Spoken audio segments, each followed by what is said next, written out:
అమ్మాయి కోసం కాల్ చేస్తుంటే బాత్రూమ్ వెళ్ళింది, బయటికెళ్ళింది, ఇట్లా పలానా చోటుకెళ్ళిందని చెప్పి ఏదో తప్పిస్తున్నారంట అంతేగాని తమ్మునితోటి మాట్లాడనిస్తలేరంట పాపకి. అప్పుడే వీడికి డౌట్ వచ్చింది. ఇంక పత్రిక తీసుకొని మళ్ళీ ఇంటికి పోయినప్పుడు అప్పుడు చెప్తున్నాడంట కూర్చోబెట్టుకొని, ఆ అమ్మాయి లేదు ఇట్లా వెళ్ళిపోయింది అని చెప్పి నీ గురించి ఇట్లా లెటర్ రాసి పెట్టిపోయిందని ఓ లెటర్ చూపించిండ్రు. ఆ లెటర్‌లో చాలా బ్యాడ్‌గా రాసిందంట మా తమ్ముని గురించి. ఉందండి ఆ లెటర్ ఉందా? మా తమ్ముని ఫోన్‌లో అయితే అన్ని ప్రూఫ్‌లున్నాయి. ఒకవేళ అవి గాని రికవర్ అయితే అవి బయటకొచ్చే ఛాన్స్ గూడా ఉంది సార్. అయితే నాకు చూపిచ్చాడు. ఫోన్‌లో చూపిచ్చాడు. ఇట్లా లెటర్ అని జెప్పి. మళ్ళీ నాకు సెండ్ జేయలేదు. ఫోన్‌లో చూపిచ్చాడు ఇంటికొచ్చాక. ఇట్లా లెటర్ బ్యాడ్‌గా రాసింది. అంటే అంత బ్యాడ్‌గా లెటర్‌గా రాసిపోయినప్పుడు మా తమ్ముడంటే ఇష్టం లేనప్పుడు మళ్ళెందుకొచ్చి మా తమ్ముడిని పెళ్లి చేసుకున్నావు? నువ్వంటే ఇష్టము అది ఇది అని జెప్పి ఎందుకు పెళ్లి చేస్తున్నావు? పోయేదుంటివి వాడినంటేనే పోయి ఎక్కడైనా పోయి తగలడేది ఉంటివి. నా తమ్ముడినెందుకు నాశనం జేసినావు? నా తమ్ముడు ఏం జేసిండు నీకు? నీ ఫ్యామిలీకి ఏం జేసిండు? కనిపించిన ప్రతి ఒక్కరికి మంచిగా పలకరిస్తూ రారా అని అని మాట్లాడుతుండే. అట్లా నా తమ్ముని ఇప్పుడు నాకు లేకుండా చేసిండ్రు. ఇప్పుడు నాకు ఎవరు దిక్కున్నారు? నా ఫ్యామిలీకి ఎవరు దిక్కున్నారు? చెప్పండి, మీరు నాకు సమాధానం చెప్పండి. మళ్ళీ ఏమన్నా అంటే వస్తారు, గొడవలు పడడానికి వస్తారు మళ్ళీ. మా ఫ్యామిలీ గురించి మా గురించి బ్యాడ్గా స్ప్రెడ్ చేయడానికి వస్తుంటారు సార్. ఇంకొకటి, పోలీస్ స్టేషన్లో కూడా మా గురించి బ్యాడ్గా స్ప్రెడ్ చేస్తున్నారు సార్ ఇంతకుముందు కూడా. అంటే మేమేదో పెళ్ళి ఇష్టం లేదు అని చెప్పి మా తమ్ముడిని మేమే దాచిపెట్టినాము అని ఇటువంటి రూమర్స్ క్రియేట్ చేస్తున్నారు సార్ వాళ్ళు. మేమెందుకు దాచిపెడతాం? మా తమ్ముడిని అతి కిరాతకంగా చంపించింది మీరైతే. మేమెందుకు ఇలాంటివి చేస్తాం? ఇప్పుడు కోల్పోయింది ఎవరు? మేమా? దీనివల్ల కోల్పోతే ఎవరు కోల్పోతారు? మేమే కదా కోల్పోయేది. దీనివల్ల మీరేం కోల్పోతారు? మీరైతే ఏం కోల్పోలేరు కదా. ఇప్పుడు కోల్పోయింది అయితే మేమే కదా. ఇక్కడ బాధ అయితే మాకే కదా ఉంది, వేరే వాళ్ళకైతే లేదు కదా. అప్పటికి వెడ్డింగ్ కార్డ్స్ పంచారమ్మా, ఆపేశారా? సగం అమ్మాయి వెళ్ళిపోయినా, అమ్మాయి గురువారమేమో వెళ్ళిపోతే వాళ్ళ అమ్మ మాకు సండే రోజు ఇన్ఫర్మేషన్ ఇచ్చింది. ఇట్లా మా పాప కనిపిస్తలేదు, ఎక్కడ వెళ్ళిపోయిందో ఏమో, సంబంధము క్యాన్సిల్ చేసుకుందామని అనుకుంటున్నాం, ఇంకా అమ్మాయి వెళ్ళిపోయింది అంటే సరే అని మేము అనుకున్నాం. మా తమ్ముడు ఆల్రెడీ కార్డ్స్ ఒక 2 చుట్టుపక్కల గ్రామాలకు, కొన్ని గ్రామాలకు పనిచేసినాడు ఆల్రెడీ. పనిచేసిన తర్వాత చెప్తే మేమందరం బట్టలు, మా అన్నత్తగారుల బట్టలు, మా బట్టలు, పెళ్లి బట్టలు అన్నీ కొనుక్కున్నాం. పెళ్ళికి ఇంకా అటెండ్ అవ్వడం ఒకటే, ఇంకా నేను వెళ్దాం పెళ్ళికి రావాలని ఇంకా నేను రెడీ అయిపోయినా. అంత జరిగిన పెళ్ళిని క్యాన్సిల్ చేసుకొని పోయిన పిల్ల అక్కడనే పోయేది ఉండే, వానే చేసుకుని లేక ఎక్కడ ఎన్న పడి సావనుండే. మళ్ళీ ఉల్టా వచ్చి మా తమ్ముని ఎట్లా మాటలు మీకు రికార్డ్స్ ఇప్పించిన కదా, ఆ మాయ మాటలు చెప్పాల్సిన అవసరం ఏముండే నీకు? నా తమ్ముని డ్రాగ్ చేసి నా తమ్ముని చంపాల్సిన అవసరం ఏముండే నీకు? చేసుకున్నదోనో పద్ధతి గుండి పెళ్ళి చేసుకున్నప్పుడు మళ్ళీ మంచిగా ఉండింటే అయిపోతుండే కదా. నా తమ్ముని ఎందుకు చంపినావు నువ్వు? అసలు నా తమ్ముని చంపిన హంతకరాలు అది దాని తల్లికి అన్నీ తెలుసు సార్. అది చూడడానికి అట్లున్నారు కానీ చాలా మాస్క్ వేసుకున్న నక్కలు వాళ్ళు. బయటికి మంచి అమాయకంగా కనిపిస్తారు, బయటికి ఏం తెలియని అమాయకుల్లా కనిపిస్తారు కానీ అసాధ్యులు, నక్క వినయాలు ఉన్నాయన్ని. ఇటువంటి వ్యక్తులను మాత్రము నరకయాతన పెట్టి చంపేయాలి సార్. చనిపోయిన నా చిన్న కొడుకు పెళ్లి పత్రికలు ఇవ్వడానికి సెటరేట్ చేసుకున్నాడు సార్. పెద్దవాడు వన్ సైడ్, చిన్నోడు వన్ సైడ్, నేను ఒక సైడు, వాడు ఒక సైడ్ అని వన్ సైడ్ చేసుకున్నాం.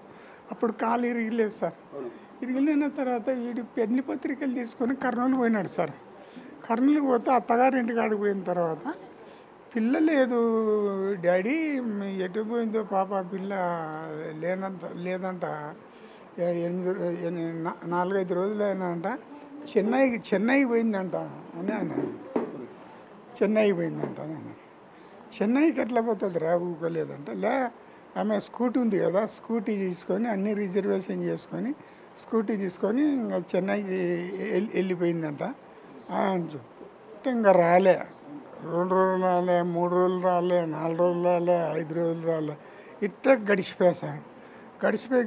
గడిచిపోయి మళ్ళీ ఏం ఆలోచన చేసిందో ఏం ఆలోచన లేదో వచ్చి మెల్లగా వచ్చి మళ్ళీ మా ఓని వాళ్ళ పడదు.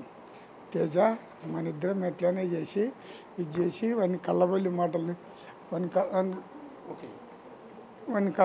కళ్ళబొల్లి మాటలు ఇది చేసుకుందాము అందుకొరకు అని వాడిని కలుపుకొని చేసుకొని తర్వాత వాడిని ఇంకా వాడు సార్ మా పిల్లలకి అరాచకము, తర్వాత ఇది మనసులోన ఇది మోసాలు గీసాలు లేదు సార్. అయితే మా పిల్లలకి ఏంటంటే ఇప్పుడు సార్ చెప్పిండు ఒక విషయం, మీరు విలేకరు సార్ తేజ ఇక్కడ మనది 5 ఎకరాలు ఉందమ్మా, కొలిసి నాకు సాయంకాలం వరకల్లా మ్యాప్ తెచ్చి బ్యాంకు లోన్ శాంక్షన్ ఏంటంటే కొలిసి వచ్చి బ్యాంక్ మేనేజర్కి ఇచ్చి మీకు ఫోన్ చేసి చెప్పేస్తారు. అటువంటి వాడు నా కొడుకు చనిపోయినవాడు.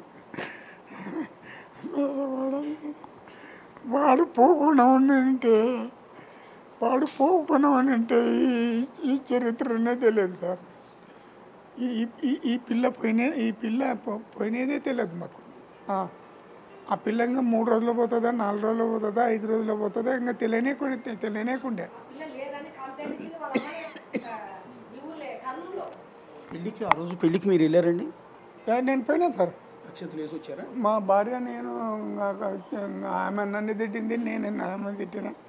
వాడు ఒక్కడు ఉన్నాడా, ఏం చేస్తావు వాడిని చేసింది, ఇద్దరు తిట్టుకొని ఏదో పోయినాం సార్. పోయి ఇది అజంతా లేచినాం, వచ్చి చూసుకొని ఇంకా మా బాట పట్టుకొని మేము వచ్చేసినాం సార్. ఏమైనా మీ చెల్లెలు వచ్చి మిమ్మల్ని తీసుకెళ్ళిందంట కదా, మీ చెల్లెలు వచ్చి మిమ్మల్ని మా చెల్లెలు బలంతలో పోయినాం.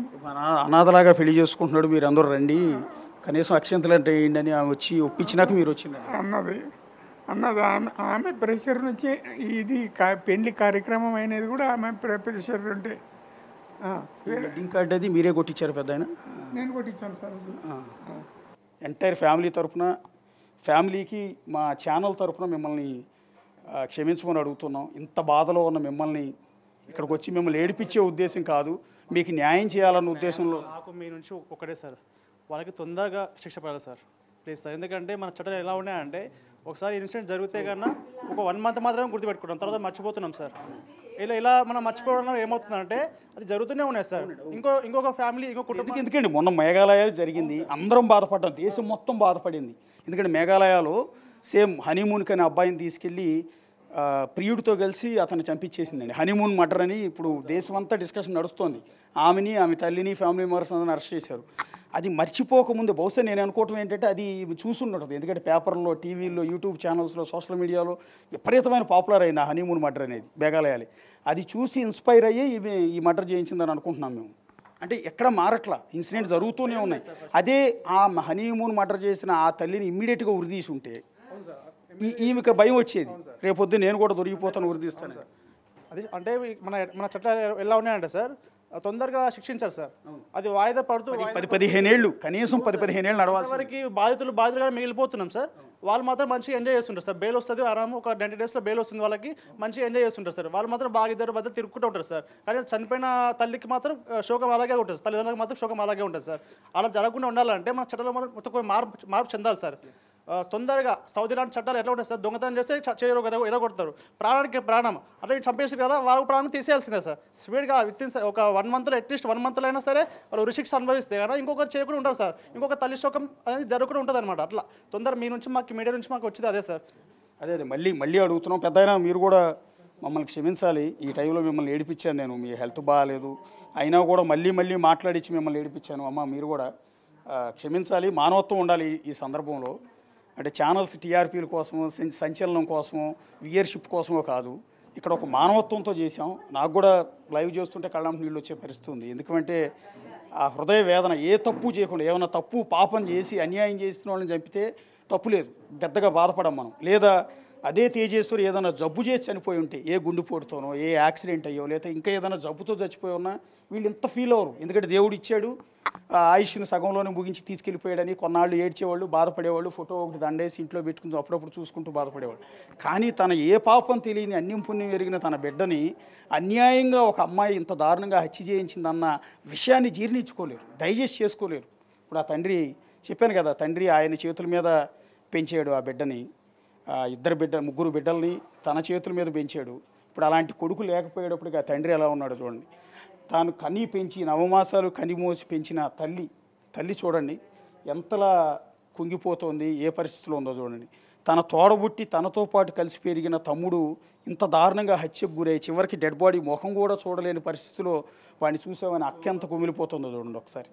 అక్క కనీసం చివరిలో ముఖం కూడా చూసుకోలేకపోయారు. తనతో పాటు 32 ఏళ్ల పాటు కలిసి పెరిగిన తమ్ముడిని తాను కని పెంచిన కొడుకుని ఆ తల్లిదండ్రులు కానీ అక్క కానీ తోడబుట్టిన ఈ ట్విన్స్లో బ్రదర్ అయిన ఆయన కానీ కనీసం చివరి నిమిషాల్లో ముఖాన్ని కూడా చూడలేకపోయారు. ఎందుకంటే ముఖం ఆ రకంగా కుళ్ళిపోయి ఆ రకంగా ఉబ్బిపోయి భయంకరంగా ఉన్న పరిస్థితుల్లో వాళ్ళు చూసుకోవాల్సి అంత్యక్రియలు చేయాల్సి వచ్చింది. ఈ కష్టం ఇంకా ఏ కుటుంబానికి కూడా రాకూడదు. చూస్తున్న జనం కూడా దయచేసి మమ్మల్ని క్షమించాలి. ఇంతసేపు ఈ కుటుంబంతో మాట్లాడిచ్చినందుకు ఈ ఆవేదన బయట ప్రపంచానికి తెలియాలన్న ఉద్దేశంతో ఇంతసేపు వాళ్ళని ఏడిపించాం. మేము ఇంతసేపు వాళ్ళతో మాట్లాడిచ్చాం. ఈ ఆవేదన ఎందుకంటే పోయిన తేజేశ్వర్ రాడు. మేము ఎన్ని కథనాలు టెలికాస్ట్ చేసినా ఎంతసేపు టీవీలో చూపించినా తేజేశ్వర్ని మేము తెచ్చేవాళ్ళం. కానీ అల్టిమేట్గా మేము చేయగలిగింది ఇది ప్రపంచానికి చెప్పడం ద్వారా ఇంకో తేజేశ్వరు ఎక్కడా కూడా బలి కాకుండా ఇలాంటి దుర్మార్గపు ఆడవాళ్ల చేతుల్లో ఇలాంటి నీచమైన ఆడవాళ్ల చేతుల్లో ఇంకో మగాడు బలి కాకుండా ఇంకో కుటుంబం ఇలాంటి కన్నీటి శోకసందర్భం నిలిచిపోకుండా ఉండటానికి అడ్డుకట్ట వేయడానికి ఇదంతా కూడా టెలికాస్ట్ చేస్తూ ఉన్నాం. న్యాయస్థానాలని రిక్వెస్ట్ చేసుకుంటూ ఉన్నాం. పోలీసుల్ని రిక్వెస్ట్ చేసుకుంటూ ఉన్నాం సీరియస్ యాక్షన్ తీసుకోమని. అది చెప్పే క్రమంలోనే ఈ కుటుంబ ఆవేదన మొత్తాన్ని కూడా ప్రపంచానికి తెలియజెప్పే ప్రయత్నం, ఈ కుటుంబానికి ఎంతో కొంత న్యాయం చేసే ఉద్దేశంలోనే ఇంతసేపు వాళ్ళందరినీ కూడా మాట్లాడిచ్చాం. అందుకని ఆ కుటుంబాన్ని మేము అడుగుతున్నాం రిక్వెస్ట్ మన్నించమని, మమ్మల్ని క్షమించమని అడుగుతూ ఉన్నాం. అట్లాగే చూస్తున్న జనాన్ని కూడా క్షమించమని అడుగుతూ ఉన్నాం. ఇది కేవలం రేటింగ్స్ కోసం చేసింది కాదు, మానవత్వంతో ఇంకో తప్పు జరగకూడదు, ఇంకో ప్రాణం బలవకూడదు అనేదంతా కూడా చేశాము. ఈ పరిస్థితి ఇంకా ఏ కుటుంబానికి రాకూడదని మళ్ళీ కోరుకుంటూ ఈ లైవ్ ముగిస్తూ ఉన్నాం ఇంతటితో.